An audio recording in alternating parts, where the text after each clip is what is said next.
Got me some fire water in the tank. Okay. Oh heck, man. Yo, there's not too much traffic. You know what? I'm just gonna go this way. Let's go exploring a little bit. Yo, Vbeast guys, I didn't even intro. That is my intro. Let's go ahead and get this started. So I haven't posted in like, well, first off, let's talk a little bit about the Harley Davidson 2021. Yeah. Okay, yeah, that's really exciting. It's the same crap. The only difference from what we can see, of course, we'll know the new stuff that's coming out on the 19th. So most of the dealers or dealers around me, they're all having like watch parties on the 19th, which is fine. But it's like, I think it's on a Tuesday or something. Like, oh, okay, yeah, like nobody works on the weekday. I would love to go, but I'm working. I have a day job, man. All right, so the significant change, and I don't know why they did it, Harley Davidson put a cable clutch instead of a hydraulic clutch. Personally, I like a hydraulic clutch because there's no maintenance. I mean, whenever your seal goes bad, you just replace it and you bleed it, putting your fluid back in, and you're good to go. It's not really that hard. Versus when you got a clutch cable that's going bad, I mean, you don't even feel the stretch. I know, mine just broke, which I actually did shoot video, but the video, it was okay. And I showed you guys how to replace a clutch cable on a Victory, which would pretty much go over any motorcycle, except for a Harley Davidson, perhaps. You're a little bit different, but they're all pretty much the same. I don't even know if I should post it. I posted it, and I have like a mask on my face, so you can't even see my face. You get a glimpse of me. But, yeah, I don't know. I still have the footage. It's on my Mac. So another change, you know, they just have colors, updating colors on like the Lowrider S has like this crimson something or other, which is a cool color, man. And even someone like me who's a hue blind, which is a type of color blindness, it still looks cool. I don't know what everybody else sees, but to me it looks pretty cool. And one thing that I just love that Harley Davidson did, I was like, oh my gosh, they heard the people and they did it. Except for the fact they didn't put LED blinkers or turn signals. I'm gonna slap you in the face, Harley Davidson. What the heck, man? It's 2021. You got to be kidding me. This bike right here, 2011, LED front and rear, every light on this thing. Well, except for the headlight. Take that back.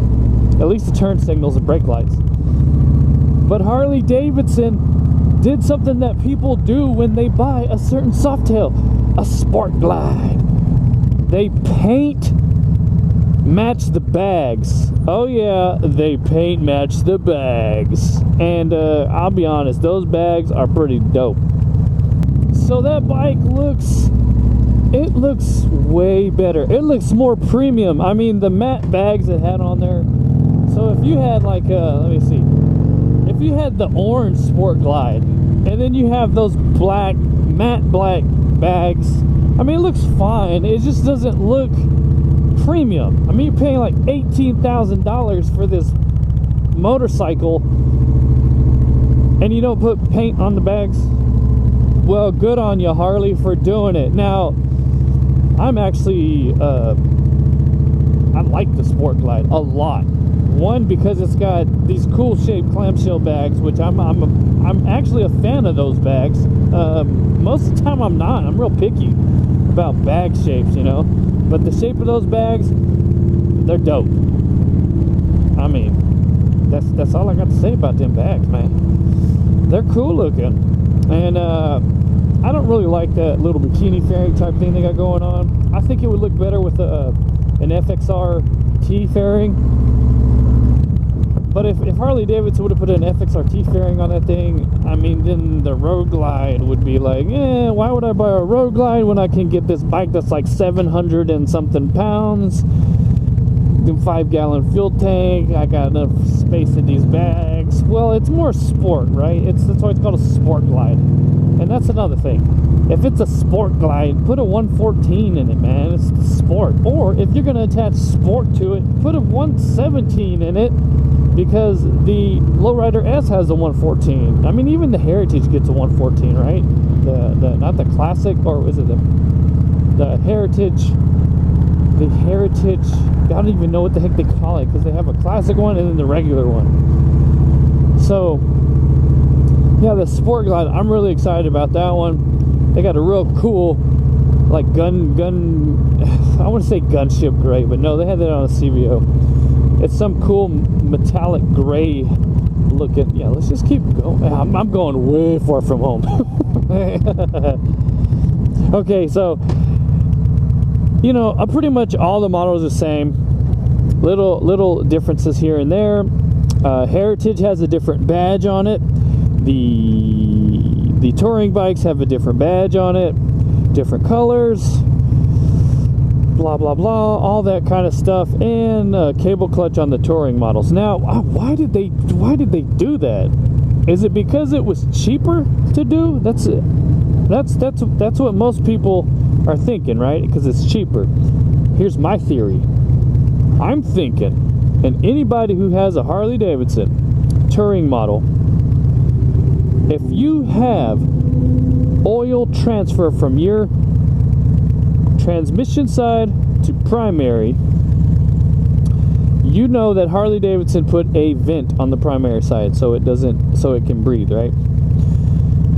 Now, a lot of people are putting the Greg Williams push rod, shift push rod in there, and that push rod's like a little bit thicker than the stock one. It actually fills up the gaps, so fluid has a much harder time to transfer over to the primary side. Now, I'm thinking, because on the Softail lineup they have a cable clutch. Well, there is extremely few amount of people that are having transfer on their Softails, and I'm thinking because of that cable clutch, I think it's the actuator, I don't know what the heck it's called, it's different from a hydraulic clutch. So I'm thinking that's possibly the reason Harley Davidson switched to a cable clutch, not because it was cheaper. Now, it probably was cheaper, but I don't think that was the main thing. I'm also thinking that Harley Davidson's probably going to offer that for the earlier models, like 17 to 20. Like, oh, you want a cable clutch on your touring model? No problem, we make the kit. You know, they're probably going to do that stuff. I mean, you know, they just change a little bit things here and there. And I got another guess. All right, the CVO models have yet to be seen, and the specials have yet to be seen. So the Road Glide Special, Street Glide Special, they're non-existent. Where are they at? On the 19th, they're going to release the Pan America. It's kind of obvious, but I think they're also going to release a couple of those models too. So I'm thinking the specials are going to have that liquid cooled motor, that Revolution Max engine.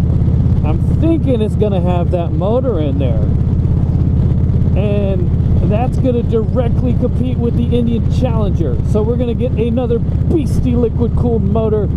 Actually, it's going to be more beastie, to be honest, because it's a dual overhead cam, not a single overhead cam, and it produces much more horsepower. Much more? Is it much more? I don't know if I want to stand by what I just said on the horsepower thing, but it's a dual overhead cam. Anybody who knows motors, a dual overhead cam produces more horsepower than a single overhead cam. It's how it works, man. So it's going to be very interesting. You know, that's what I'm predicting. That would be insane if I predicted it correctly. So I'm also thinking that the custom is going to be there. and maybe some other models that we didn't expect. I mean, why would Harley Davidson make this release so big? Like, oh, we're doing it online and it's going to go through the dealers and they're just telling everybody. I mean, why is it so big? Something good's going to happen. 4 people on their phone going through this light. That is crazy, man. Golly, just never care. Don't pay attention either. God. All right, so what was I saying? What the heck was I saying? Yeah, so you know, who knows what's gonna happen? We'll see. I probably won't be able to be there, unfortunately, on a Tuesday. Thanks a lot. How can you do it on a Saturday or something, man? Or Friday? But yeah, yo, it is windy. So I'm pretty much done with that. I didn't have much to talk about. There's not much going on with the Harley Davidson lineup. I mean, it's pretty much the same thing. Colors, yada yada. Yeah. What do you guys think about it? Which ones do you like? What do you like? What don't you like? What do you think they should have changed? Whatever, you know. Yeah. So yeah, I haven't posted like I think in 2 weeks or something. Hopefully, this might even be close to 3 weeks when I'm done with this. For the reason right there is I've been trying to go pure audio and then video by itself. So far, all my testings, nah, I don't like it. The setup I have now is better than what I can pull off with my audio equipment because, well, I'm on a motorcycle, it's loud, there's a lot of wind noise, and I'm shoving this mic inside of a helmet, and the mic is just super grade A. Picking up every single sound imaginable, insanely sensitive no matter what. So yeah, I'm not going to use it for that. I'll just keep it for my voiceovers and so on and so forth. Yeah, and you know, my videos might be coming out a little later because I have switched from my Mac, which was just way too slow. I can't even do a dual camera setup on 1080p. I definitely can't do it on 4K. So you know what? I was like, I thought about building a PC, and then I said, you know what? I'm not building a PC. Let's see what the market has to offer. Well, I found a gaming PC with pretty much everything I would put in a desktop, and so it runs quick. I had to drop some coin, and I'm cheap, so I hated doing it. And I had to buy Adobe Premiere Elements.